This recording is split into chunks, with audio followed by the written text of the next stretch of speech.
Господ ти явися нам, благословен гради, во имя Господне. Господ ти явися нам, благословен гради, во имя Господне.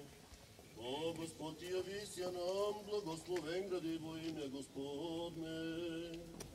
Богородице, прилежно ни не придецем, грешни и смирени, припадем покаяни, злощи избавени души. Владичите помози на немилосърдваше, почти се погибаем, а са съврешени. Но заради Твоя раби ще тя надежда имаме. Господа, помолим ся, Господи, помилуй. Яко свяде си Божи наш, и усти почиваеш Тебе славу силаем, Отцу и Сину и Святому Духу, нині і присно у веки веков. Амин. Пресвятая Богородице, Дево, рук наших дела изправи, прощени приши наши скруси, сега пете нам ангелско пение. Святи Боже, святи крепки, святи безсмертни, помилуй нас. Святи Боже, святи крепки, святи безсмертни, помилуй нас. Святи Боже, святи крепки, святи безсмертни, помилуй нас. Премъдрост, просто и слышноста в Евангелия, мир се.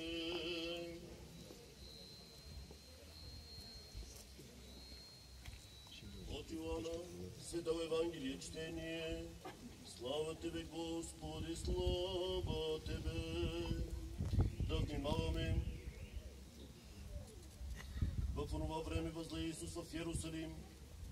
А в Иерусалим при овчи порти се намира капалня, по-еврейски наричана Витезда, която има 5 притвора. В тях лежеше голямо множество болни, слепи, хроми и съхнали, и до чага се раздвижи водата. Защото ангел Господен от време на време слезеше в капалнята и раздвижваше водата. И който превлизаше след развиването на водата, оздравяваше от каквато и болест си да бе налегна. Слава Тебе, Господи, слава Тебе. С мир Господа да се помолим, Господи, помилуй. За мира свише и за спасението на нашите души, Господа, да се помолим. Господи, помилуй. За мира по целия свят, за достигането на Святия Божи църкви и съединението на всички, Господа, се помолим. Господи, помилуй. За светейшият наш отец Неофит, митрополит Софийски и патриарх български, за честното пресвитерство в дяконство в Христа, за целият църковен притчи народ, Господа, се помолим. Господи, помилуй. За православният български народ и христовите наше воинство, Господа, се помоли. Господи, помилуй. За този град, за всеки град, село и страна, и уния, които с вяра живеят в тях, Господа, се помоли. Господи, помилуй. За да съсвети тая вода, със силата действието и излизането на Светия Дух, Господа, се помолим. Господи, помилуй. За да слезе върху тая вода очистително действие на Сърцата на Тройца, Господа, да се помоли. Господи, помилуй. За да бъде тая вода лечител душите и телата и прогонваща всяка съпротивителна сила, Господа, се помоли. Господи, помилуй. Пресветою, пречистою, преблагословенною, славною владичица наша Богородица и пресна Дево Мария, с всеми святими поменувши сами себе и друг друга, и весь живот наш чисто Богу предадим Тебе, Господи. Яко подобае Тебе всяка слава, чест и поклонение, Отцу и Сину и Святому Духу, нині і присно і у веки веков. Амин.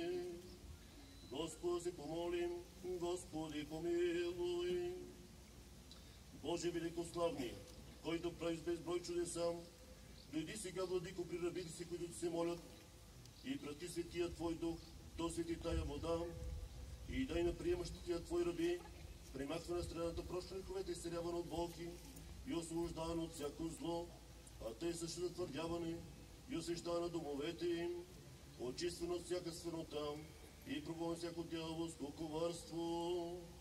Защото е благословено и прославено пред честнота великолепие имя Твое, на Отца и Сина и Светия Дух, сега и винаги, и во веки веков. Амин. В името на Отца и Сина и Светия Дух. Амин. В името на Отца и Сина и Светия Дух. Амин. В името на Отца и Сина и Светия Дух. Амин. Господи Боже наш, кого не сега милостно към молитвата на мен и смирението и достоен Твой раб, и изпрати благодатта на Пресветия Твой Дух върху този елей, да го освети, за да служи за освещаване на това място и на въздигнали тук самокови, за прогоба на всяка вражеска сила и сатанински замисли. Защото Ти си, който благославяш, освещава всичко, затова на Тебе слава отправяме на Отца и Сина и Светия Дух, сега и винаги, и во веки веков. Амин. Спаси, Господи, люди Твоя и благослови достояние Твое, победи православному българскому народу, на съпротивния даруяй и Твое сохраняй крестом Твоим жителство.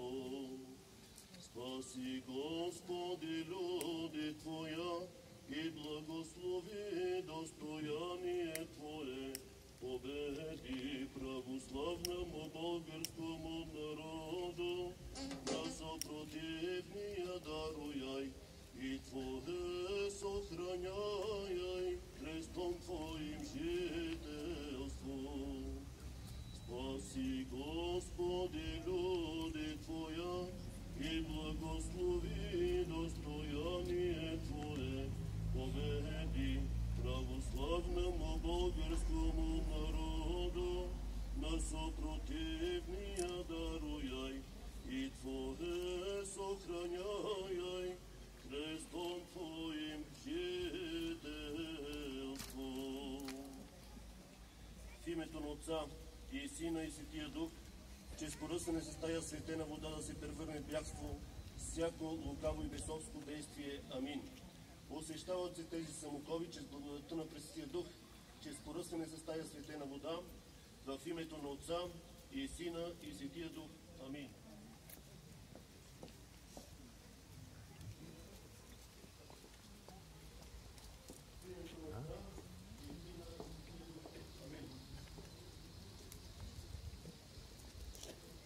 В името на Отца и Сина и Светия Дух.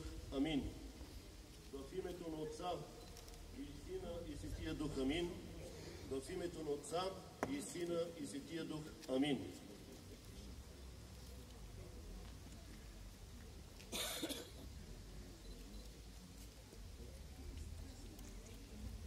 Благославя се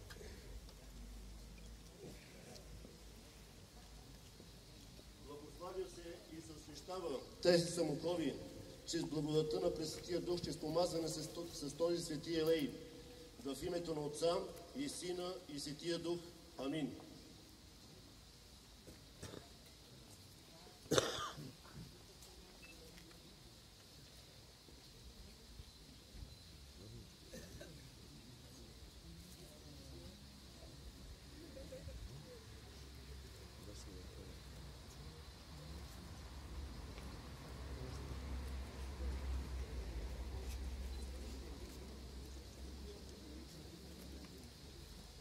В името на Отца и Сина и Светия Дух. Амин.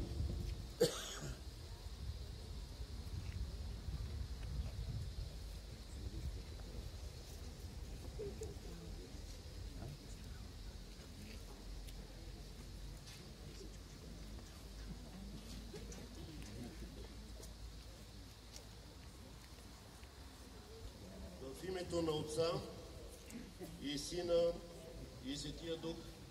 Амин.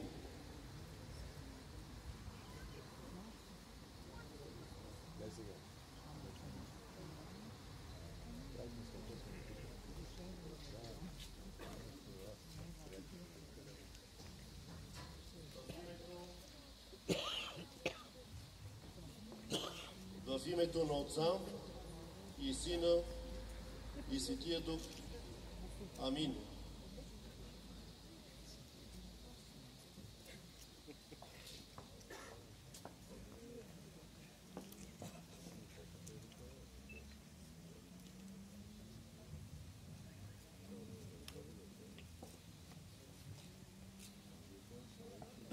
Нека да е честита и благословена тази придобивка за град Самоков. За здраве да се ползва. Живи и здрави!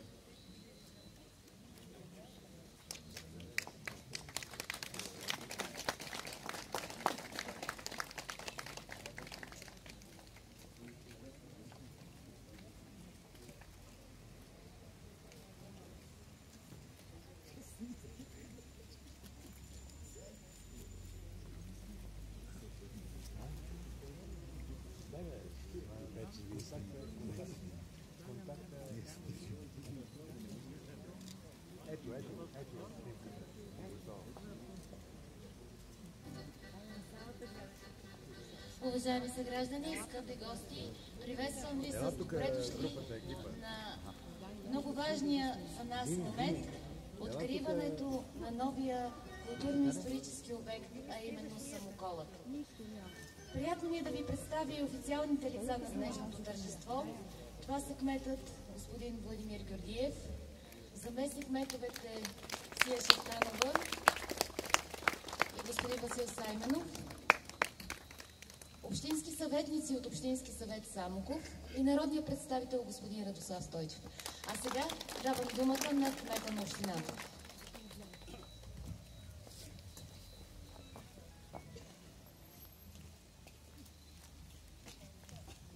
Уважаеми дами и господа общински съветници, уважаеми гости, скъпи съграждани и приятели,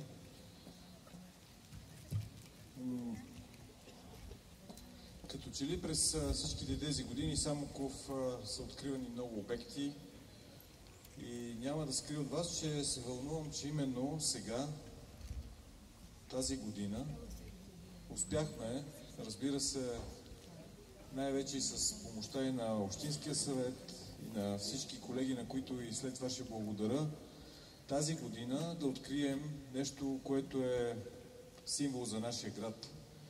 Нещо, за което много години се е мечтало в града, да се тръгне да се прави такъв етнографски комплекс или такива макети и възстановки. И се вълнувам, защото именно града на името на нашия град Самоков е тръгнал от едно такова съоръжение. Винаги сме давали за пример и на всички наши гости да отидат в историческия музей да видят макета, който имаме, но сега вече на един от входовете на града, и той най-вече към Боровец, има възстановено такова в реални размери. Много се вълнувам, защото всеки един човек, който работи по този Самоков, вложи, убеден съм, и сърцето и душата си, за да може да стигнем до тук и да го направим, защото всеки е свързан по някакъв начин с нашия любим град. Вълнувам се, защото преди няколко месеца бяхме тук с архитектите и с Надя Клинчева, и с Деси Лазарова, и с Стоянка Касалова, Сева Перфанова, с заместниците. Беше точно такова време и когато дойдохме, тук имаше едни бокуци, едни панели и достатъчно смели бяхме да повярваме, че може да го направим за толкова бързо време. Затова искам да благодаря. Сега е мястото на целия Общински съвет, защото представяйки тази идея, те го подкрепиха безапелационно. Защото ако други обекти откриваме с европейски средства, този обект си с наши средства. Този обект е с вашите, с нашите пари. И наистина ми се иска да го пазим, да го оценим, да му се радваме, защото той ни подсказва и ни подсеща винаги, когато минаваме покрай него, кои сме, откъде сме тръгнали. Защо непрекъснато говорим, че Самоков е възрожденски град, град на будители. И по този начин именно искрено се надявам в следващите години, мисля, че точно тук покрай река Бистрица е мястото да възникнат и други такива съоръжения. Дали ще бъдат тепавици, пичкиджиници, пекарни или кой както иска да ги нарича. Тук е мястото, благодаря много и на фирма Арка, и на Божидар, и на всички, защото ние идвахме по няколко пъти на ден и аз имах опасението, че като хора, които не са чак толкова пък свързани с града, дали ще вложат този дух. Но това, което ще видите, съм убеден, че ще го оцените, това, което и те направиха. Аз им казах, внимавайте, всеки един самоковец ще ви гледа под лупа какво сте направили. Много съм благодарен и на тях, защото според мен придоби типично автентичния вид. Тук те много работиха и с исторически музей Самоков, на които също много благодаря. Ако тръгна на всичките благодаря, трябва да благодаря и на хората, които заравняваха и земята, редеха и плочките, и тревичката, които садеха. Но това съоръжение си е наше. Нека да ни бъде честито и нека всеки един от нас да се гордее с него. Нека да го оценявам от тази гледна точка. Благодаря ви на всички, бъдете живи и здрави!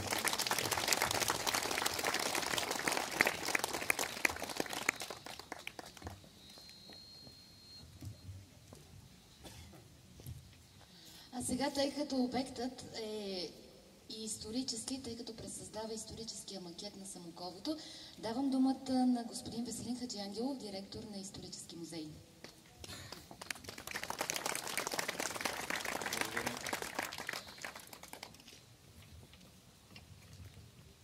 Уважаеми съграждани, скъпи гости, честит празник!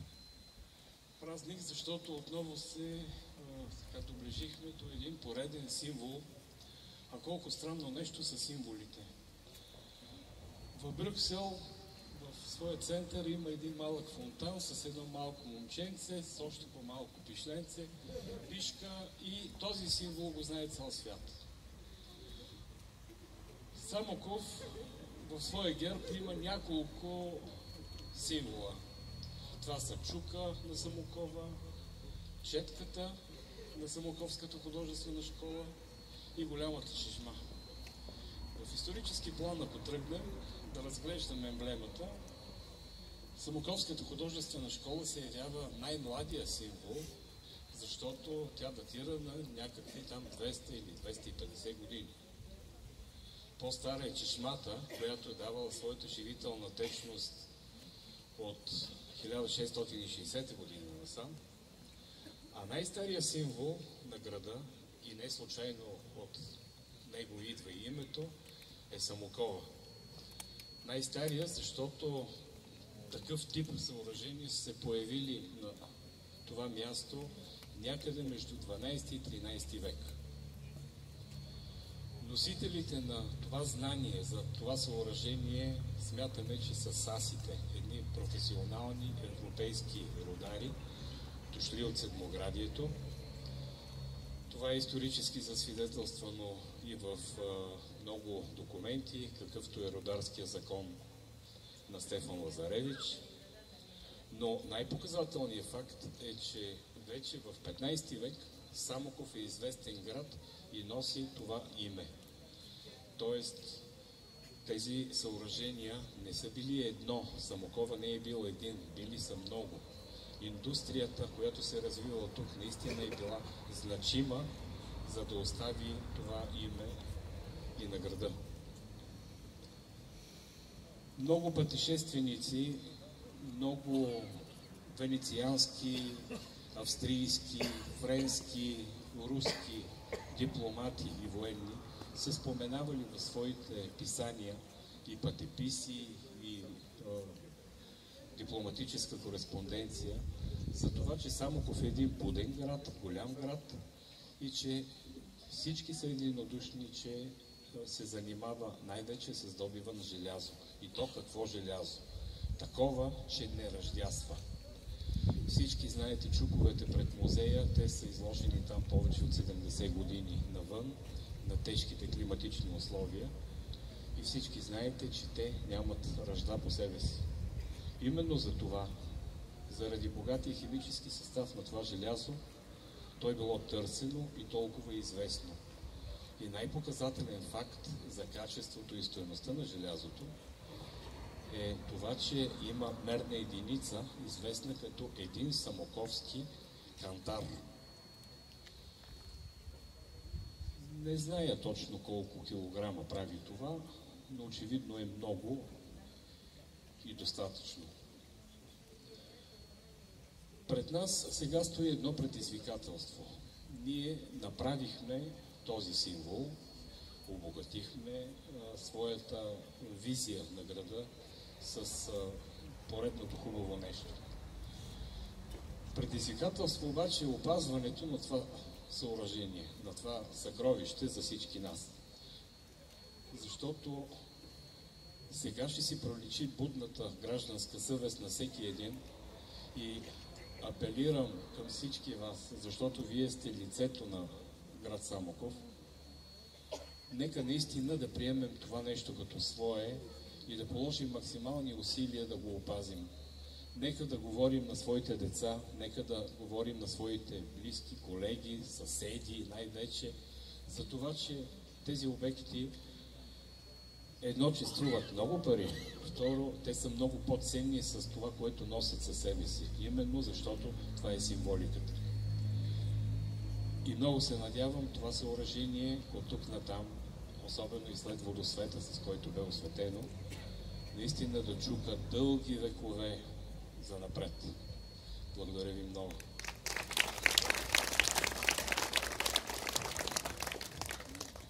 А сега каня кмета господин Владимир Георгиев, директора на историческия музей господин Веселин Хаджиангелов и представител на изпълнителя на проекта Арка да прережат лентата на новият обект, за да можем да си кажем честита ни нова придобивка.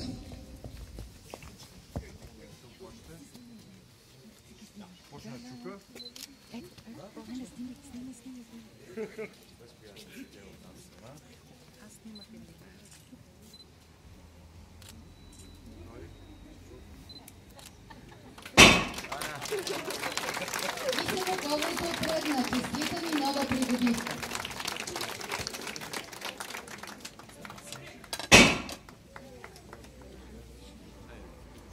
Вие, разбира се, ще имате възможност подробно да разгледате това съоръжение, как работи, за да придобиете представа за историческата възстановка на един наистина емблематичен